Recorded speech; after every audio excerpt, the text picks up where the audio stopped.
Hello students, welcome to semesters वाला physics वाला। तो सारे एग्जाम्स के रिजल्ट आ चुके हैं और काउंसलिंग भी स्टार्ट हो चुकी है। एक बहुत बड़ा कंफ्यूजन है बच्चों के माइंड में कि हम जब अपनी काउंसलिंग के दौरान किस चीज पे ज्यादा फोकस करें, कॉलेज पे ज्यादा फोकस करें कि कॉलेज अच्छा मिलना चाहिए या ब्रांच अच्छी मिलनी चाहिए। तो यहाँ पे देखिए, अगर आपकी स्कोर बहुत ज्यादा अच्छा है, राइट, और आपको कोई भी अच्छे कॉलेज में अच्छी ब्रांच मिल रही है तो ऑब्वियसली आप वही चूज करेंगे। या फिर किसी कारणवश आपका स्कोर बहुत अच्छा नहीं आया है और आपको एक डिसेंट से कॉलेज में या प्राइवेट कॉलेज में कुछ डिसेंट सी ब्रांच मिल रही है, that is the only option available to you, तो आपको वही चूज करना पड़ेगा। उसके लिए भी कोई डिसीजन मेकिंग का रोल नहीं है। डिसीजन मेकिंग का रोल वहां पे आता है जब आपको एक बहुत टॉप नॉच कॉलेज में थोड़ा सा लोअर ग्रेड की ब्रांच मिल रही है और वहीं पे एक नॉर्मल से कॉलेज में बहुत अच्छी ब्रांच मिल रही है। फॉर एग्जांपल मैं बोलता हूँ कि किसी आईआईटी में, लेट से आईआईटी बॉम्बे, आईआईटी दिल्ली, मद्रास या कानपुर में आपको मेटलर्जी या केमिकल इंजीनियरिंग या इंडस्ट्रियल इंजीनियरिंग, राइट, ऐसा कुछ ब्रांच मिल रहा है, राइट, या माइनिंग इंजीनियरिंग। और वहीं पे आपको किसी एनआईटी में या किसी स्टेट गवर्नमेंट के कॉलेज में कंप्यूटर साइंस मिल रहा है। तो यहाँ पे आता है डिसीजन मेकिंग का रोल। देखो, डिसीजन मेकिंग ये नहीं होता है कि अच्छे और बुरे में पहचान करना। अगर मान लीजिए आपकी शादी के लिए दो रिश्ते आते हैं और उसमें से एक रिश्ता है जिनमें लड़की पढ़ी लिखी नहीं है, लाइक सेटल्ड नहीं है, और दूसरा रिश्ता ये है कि वो लड़की बहुत ज़्यादा हाईली क्वालिफाइड है, वेल सेटल्ड है, तो आप क्या चूज करेंगे? इसमें कोई बहुत बड़ा डिसीजन नहीं है, ये तो बहुत आसान डिसीजन, इसको डिसीजन मेकिंग नहीं बोलते हैं। आप ऑब्वियसली एक वेल सेटल्ड लड़की ही की तरफ जाएंगे। लेकिन तब क्या होगा जब आपके पास दो लड़कियों के रिश्ते आते हैं और दोनों ही वेल सेटल्ड हैं। अब आपको कई और पैरामीटर्स देखने पड़ेंगे कि यार हमें दोनों में से किसको चूज करना है, राइट। तो सिमिलर केस यहाँ पे भी है, जैसे कि एनआईटी में कुछ बहुत अच्छी ब्रांच मिलना और आईआईटी में थोड़ा सा लोअर ब्रांच मिलना। तो इसमें हमें क्या चूज करना चाहिए? तो इसमें कई सारे फैक्टर हैं। सबसे पहला फैक्टर है योर इंटरेस्ट। इसमें ऐसे बच्चे बहुत कम ही होते हैं, 5 से 10% बच्चे होते हैं जिनको पहले से पता होता है, 11th में, 12th में, 10th से उनको पता होता है कि उन्हें कंप्यूटर साइंस के साइड जाना है, या उनको सिविल इंजीनियरिंग में जाना है, या उनको इलेक्ट्रिकल इंजीनियरिंग में जाना है, मैकेनिकल में जाना है, केमिकल में जाना है। ऐसे वैसे बहुत कम बच्चे होते हैं। लेकिन अगर आपको इस बात की क्लियरिटी है कि नहीं सर, मेरा तो इंटरेस्ट कंप्यूटर में ही है, मुझे कंप्यूटर साइंस ही चाहिए, तो फिर आप सेकंड थॉट मत लाइए। आप बढ़िया एनआईटी में, अगर आपको सीएस मिल रही है, आप एनआईटी में चले जाइए, कोई दिक्कत नहीं है। इवन आपको स्टेट गवर्नमेंट कॉलेज में या किसी और अच्छे प्राइवेट कॉलेज में भी सीएस मिल रही है तो आप जा सकते हैं। क्यों? क्योंकि वहां पे आपका इंटरेस्ट है। जो चीज में आपका इंटरेस्ट होता है ना, तो यार उसमें आप बहुत एक्सेल कर जाते हो।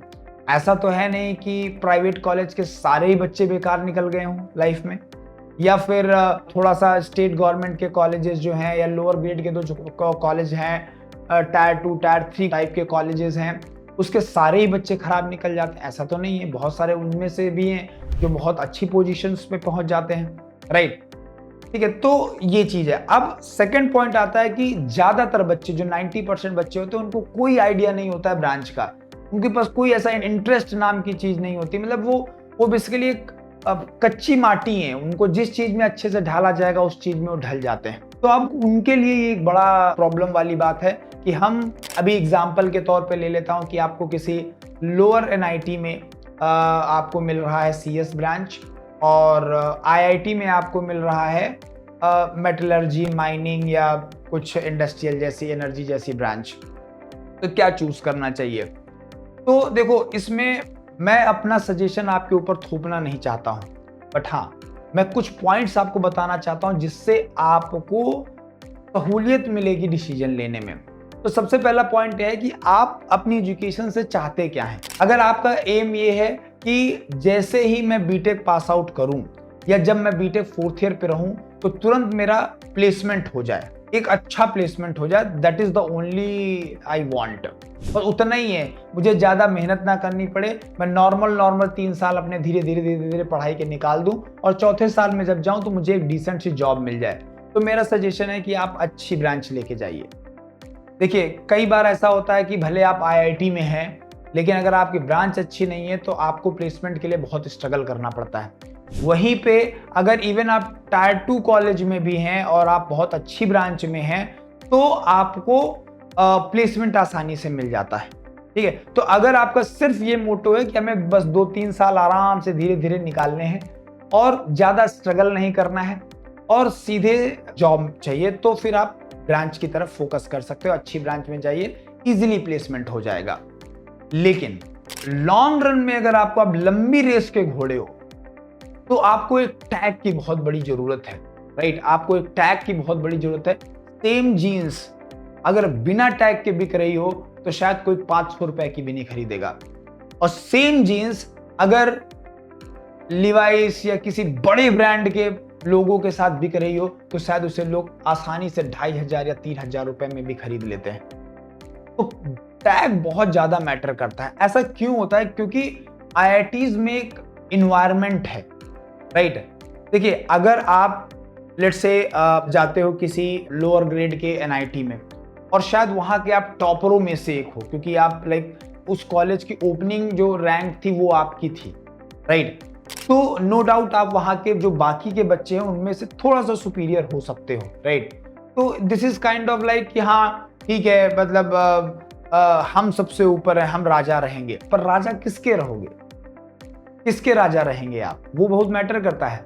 राइट, जब आईआईटी में आप जा रहे हो, अच्छा ये बताइए आप सिंपल सी बात कि अगर आप किसी लोअर ग्रेड एनआईटी में है और वहां पे आपकी टॉप नॉच पोजीशन है, राइट, टॉप नॉच पोजीशन है अमंग ऑल द स्टूडेंट्स, तो क्या होगा? जो नीचे वाला स्टूडेंट है जिसकी रैंक आपसे बहुत ज्यादा खराब है और उसने जाके कोई और ब्रांच ली हुई है और वो आपके इंटरेक्शन में आता है, तो क्या करेगा? वो आपसे सीखेगा, आप उससे बहुत ज्यादा शायद ना सीख पाए। लेकिन अगर आप आईआईटी चूज करते हो, अब आईआईटी में जब आप चूज करते हो तो आपकी ब्रांच बहुत अच्छी नहीं है, वहां पे जो सीएस में या सिविल में, मैकेनिकल में और जो कोर ब्रांचेस हैं एआई में, डेटा साइंस में, वहां पे जो बच्चे हैं वो सब हाई रैंकर बच्चे हैं। आप उनके बीच में उठना बैठना है आपका, तो डेफिनेटली आप अब ज्यादा सीखने वाले। अब यहाँ पे आपकी ग्रोथ होगी, उनकी हेल्प से आपकी ग्रोथ होगी। वहां पे क्या हो रहा था? उल्टा हो रहा था, आपकी वजह से लोग ग्रो कर रहे थे। That is one prospective. Another prospective क्या है कि जनरली ये देखा गया है कि जो टायर 2 कॉलेजेस होते हैं या टायर 3 कॉलेजेस होते हैं, उनमें वो फैसिलिटीज नहीं होती, इतना एक्सपोजर नहीं होता है। स्पेशली एक्सपेरिमेंट से रिलेटेड, लैब से रिलेटेड होती वेल स्टेब्लिश लैब नहीं होती हैं। फंडिंग का भी प्रॉब्लम रहता है। राइट, कॉलेज के पास इतना, मान लीजिए आप कोई बड़ा प्रोजेक्ट करना चाहते हो 3rd ईयर में या 4th ईयर में, तो शायद कॉलेज आपको सपोर्ट नहीं कर पाता है उस पर्टिकुलर तरीके से। ये सारी प्रॉब्लम्स आईआईटीज में नहीं होती या टॉप नॉच के एनआईटीज में नहीं होती। तो वहां पे क्या होता है कि भाई वहां पे सारी सुख सुविधाएं आपके पास अवेलेबल है। अगर आप कुछ अच्छा करना चाहते हो तो डेफिनेटली आपको सारी सुविधाएं मिलेंगी। और देखो, ब्रांच कोई भी खराब नहीं होती है। और ये जो प्लेसमेंट का सिनेरियो हम लोग देखते हैं ना, CS is the king branch, this is not nowadays not performing, ये सब थोड़ा मुझे लगता है कि मन का भ्रम है। सीएस पिछले 5-7 सालों से बहुत अच्छा परफॉर्म कर रही थी placement wise. Last year placement बहुत वर्स्ट गया है। कमिंग ईयर्स में भी प्लेसमेंट कुछ बहुत अच्छे जाने के चांसेस नहीं दिख रहे हैं, क्योंकि जिस हिसाब से नंबर ऑफ स्टूडेंट हैं उस हिसाब से अच्छी वाली उतनी सारी जॉब्स नहीं है। ठीक है, वहीं दूसरी जगह पे क्या है कि अगर आप लेट से कोर ब्रांच में जाते हो, राइट, आप एनआईटी में जाते हो और कोर ब्रांच लेते हो, let's say mechanical, civil, electrical, chemical, electronics, तो वहां पे क्या होता है कि जब वो ब्रांचें आप वहां पे चूज कर रहे होते हो तो वहां पे भले ही आपके पास में ये एक्सपोजर ना होता हो, लेकिन एक बड़ी चीज ये होती है कि आप प्रिपरेशन कर सकते हो गवर्नमेंट एग्जाम की। तो आज भी इंडिया में गवर्नमेंट जॉब्स को बहुत ज्यादा प्रायोरिटी दी जाती है। Right, except few 1-2% people who are very ambitious in their life, except those people, India में आज भी 95, 96, इवन 98% पीपल ये चाहते हैं कि भाई गवर्नमेंट जॉब लग जाए, सिक्योर्ड जॉब है, चलती रहेगी। और वो सिक्योर्ड जॉब सीएस से नहीं मिलने वाली है आपको, वो तो किसी कोर ब्रांच से ही मिलने वाली है। ठीक है, तो ये बहुत सारे फैक्टर आपके आ जाते हैं। और देखो, हर ब्रांच में एक चीज होती है। आपको क्या लगता है कि जब आप सीएस के प्लेसमेंट सुनते हो कि भाई सीएस में किसी का पैकेज लगा है 1 CR का, 1.5 CR का, तो क्या हर एक बच्चे का लग रहा होता है? नहीं, किसी बच्चे का 10 लाख का भी लग रहा होता है, किसी बच्चे का 5 लाख का भी लग रहा होता है, किसी बच्चे का 15 लाख का भी लग रहा होता है।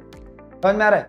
और ऐसा भी नहीं है कि जो सिविल में बच्चा है या केमिकल में बच्चा है, इवन मेटलर्जी में बच्चा है, इवन माइनिंग में बच्चा है, उनमें से कुछ बच्चे अच्छे नहीं निकलते, बहुत सारे बच्चे बहुत अच्छा कर जाते हैं। तो मेरा प्रोस्पेक्टिव ये है कि IIT का टैग जिंदगी भर आपके पीछे रहने वाला है। सक्सेस अगर आप पैसे के टर्म में मेजर करते हो तो शायद इनिशियल डेज में आपको उतने पैसे ना मिले, लेकिन 2 साल बाद, 4 साल बाद, 5 साल बाद, 6 साल बाद आप सक्सेस के उस मुकाम में पहुंच ही जाते हो। अगर बीइंग आप IITian हो, अगर कोई IITian है तो भले उसको थोड़ा सा स्ट्रगल करना पड़ सकता है। मान लीजिए आपने चूज कर लिया किसी IIT में माइनिंग चूज कर लिया या इंडस्ट्रियल चूज कर लिया या फिर कोई कोर दूसरी कोर ब्रांच चूज कर ली, आपने लोअर कॉलेज में जाके CS नहीं चूज की, तो क्या होगा कि हो सकता है कि शुरुआती कुछ दिनों में आपको थोड़े से स्ट्रगल फेस करने पड़े, लेकिन ये बात जान लीजिए 1-2 साल में, 4-5 साल में डेफिनेटली आप money also going to be successful. Money के टर्म्स में भी आप सक्सेसफुल होने ही वाले हो। अब जब आप मनी के टर्म में सक्सेसफुल हो गए, तब ये टैग कितना मैटर करेगा आपके। जब आप किसी से बोलोगे कि आई एम फ्रॉम IIT, वो मैटर करेगा, राइट? समझ में आ रहा है, राइट? आपकी ग्रोथ में मैटर करेगा। आप पे कोई डाउट नहीं करेगा कि आपका टेक्निकल नॉलेज कैसा, आपकी एजुकेशन कैसी हुई, आपकी एजुकेशनल अपब्रिंगिंग कैसी हुई है, उस पर कोई डाउट नहीं करेगा। तो बेसिकली इन सारे डिस्कशन से जो कुछ पॉइंट्स निकल के आए हैं वो मैं आपको समराइज कर देना चाहता हूँ कि अगर आपका कोई प्रेफरेंस ब्रांच है, अगर आप ये चाहते हो कि नहीं हमें CS में ही काम करना है, मेरा इंटरेस्ट है वहाँ पे, मुझे कोडिंग करना अच्छा लगता है, ये आपको 12th स्टैंडर्ड में या 11th स्टैंडर्ड से ही आपको क्लियर है, तो आप डेफिनेटली वही ब्रांच लीजिए, ठीक है। लेकिन अगर आपको इसमें कोई प्रॉब्लम नहीं है कि मतलब कोई ब्रांच कोई भी मिले, अच्छी मिलनी चाहिए, तो फिर मैं आपको सजेस्ट करना चाहूँगा कि आप अपना गोल देखिए। अगर आपका गोल सिर्फ ये है कि आपको एक डिसेंट सी जॉब चाहिए 4th ईयर के एंड में ही, और आपको कुछ भी स्ट्रगल, कुछ भी वैसा नहीं चाहिए कि हाँ हमें बहुत स्ट्रगल करना पड़ रहा है या बहुत सारे एडवेंचरस लाइफ हो जा रही है, ऐसा कुछ भी नहीं चाहिए। सिंपल लाइफ चाहिए, 4th ईयर में जॉब चाहिए, तो आप अच्छी ब्रांच के लिए जाइए। लेकिन अगर आप लंबी रेस के घोड़े हैं और आप कुछ बड़ा लाइफ में करना चाहते हैं, तो मेरा सजेशन आज भी है कि आप IIT ही चूज कीजिए। आप IIT he in the sense आप अच्छे कॉलेज को ही चूज करिए। अच्छे कॉलेज का टैग आपके साथ जिंदगी भर रहेगा। फाइनेंशियल कंडीशन तो देखो ऊपर नीचे होती रहती, बदलती रहती है, राइट? शुरुआत में शायद थोड़ा स्ट्रगल रहे, लेकिन कुछ दिनों में वो सेटल डाउन हो ही जाएगा। तो होपफुली ये जो पॉइंट्स मैंने बोले हैं ये शायद आपको हेल्प करेंगे आपकी ब्रांच को चूज़ करने में या कॉलेज को चूज़ करने में। बाकी अगर आपको फिर भी कुछ भी डाउट है, लेट्स से आपको कुछ 2-3 ऑफर हैं और आपको लगता है कि इसमें से क्या चूज़ करना चाहिए, और कोई भी सजेशन आप फिजिक्स वाला टीम से चाहते हैं, तो आप कमेंट सेक्शन में अपना प्रॉब्लम लिख सकते हैं, हम लोग डेफिनेटली उसका रिप्लाई करेंगे। Okay, thank you very much. मिलते हैं किसी और सेशन।